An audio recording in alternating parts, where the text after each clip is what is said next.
So ayun na nga mga idolo, mga tropa, mga bossing, kamusta kayo dyan? Welcome back na naman sa ating panibagong update, panibagong tutorial dito lamang sa ating mumunting channel. Tulad sa nakita mo sa ating thumbnail, nabasa mo sa ating title, paano nga ba mag-kick or magtanggal ng users sa ating wifi connection or sa ating wifi router mga kaibigan. 2024 na.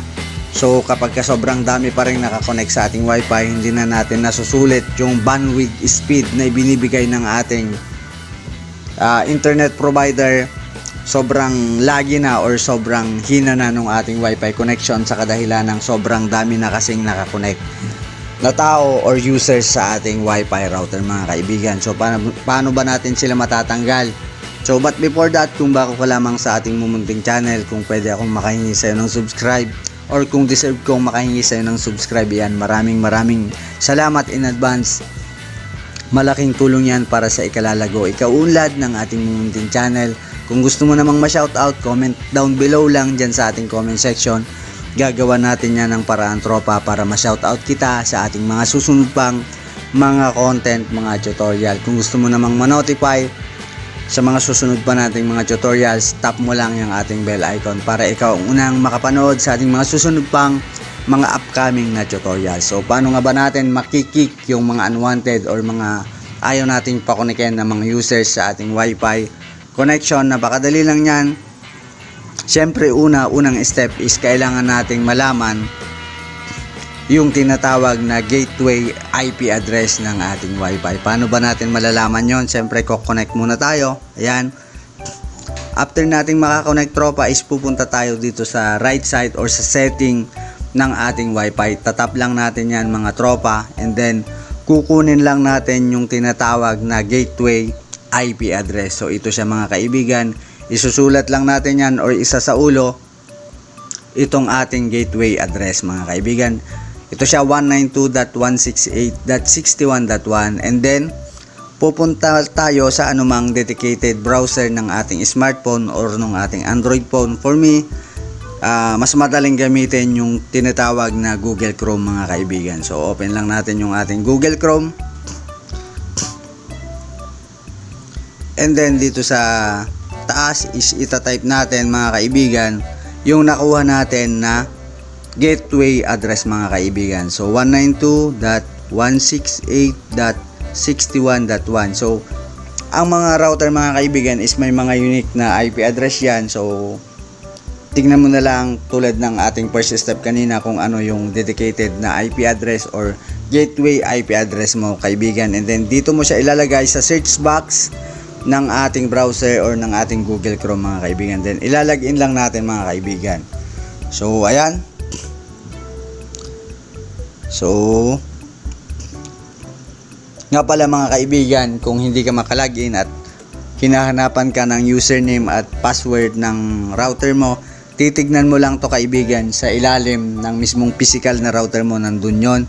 Or kung wala na, kung nabura na, is i-reset mo lang yung wifi router mo. May reset button dyan, pipindutin mo lang yan ng 5 seconds, 5 to 10 seconds, at marireset na yung ating router, and then makaka-login ka na kaibigan.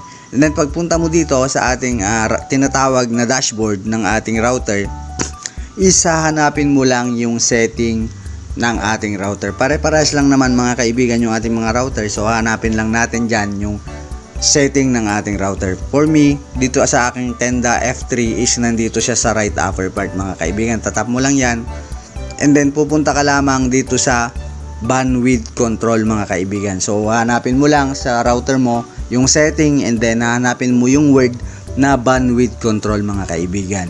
So tatap mo lang yan, and then lalabas na dito mga kaibigan yung mga connected na devices mga kaibigan.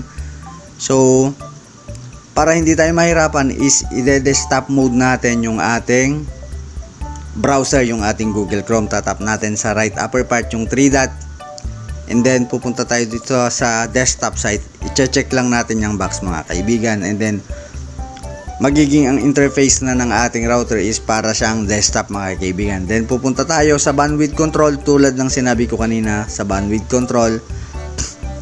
Then pagpunta mo dyan, makikita mo yung mga connected na mga devices. So itong Vivo 1807 is ako yan. So ito yung mga nakakonect. So Realme C11 and then itong kay Kuya Romel. So pwede mo silang ilimit lang kung ayaw mo silang i-kick. So pupunta lang dito sa box ng download limit. Then ikaw na bahala maglagay dyan kung 1 Mbps, 2 Mbps, 3 Mbps or kung ano mang Mbps yung ibabato mo sa kanya mga kaibigan.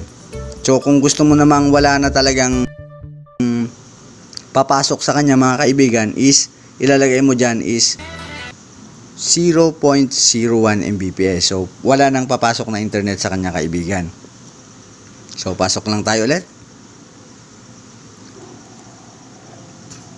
So 192.168.168.61.1 yan.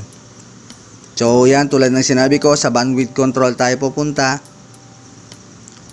And then nandito na, pwede natin silang ilimit sa download limit mga kaibigan.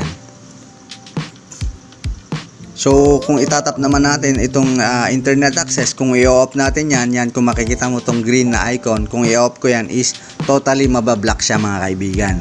So napakadali lang, pupunta ka lamang sa router mo and then hahanapin mo yung tinatawag na IP address mga kaibigan, yan gateway IP address, and then pupunta ka dito sa dedicated na browser mo, then tatype mo dito sa search box, yan papasok ka sa ating interface and then sa ating dashboard, and then hahanapin mo lang tropa yung tinatawag na bandwidth control, and then dyan sa bandwidth control malilimit mo na lahat ng connected na devices. So ayan, paano yan? Kung may natutunan ka sa ating tutorial ngayon, kung pwede mong i-share to sa ating mga tropa, yan feel free para i-share to. So kita-kita tayo sa ating mga susunod pang mga tutorial mga tropa. God bless.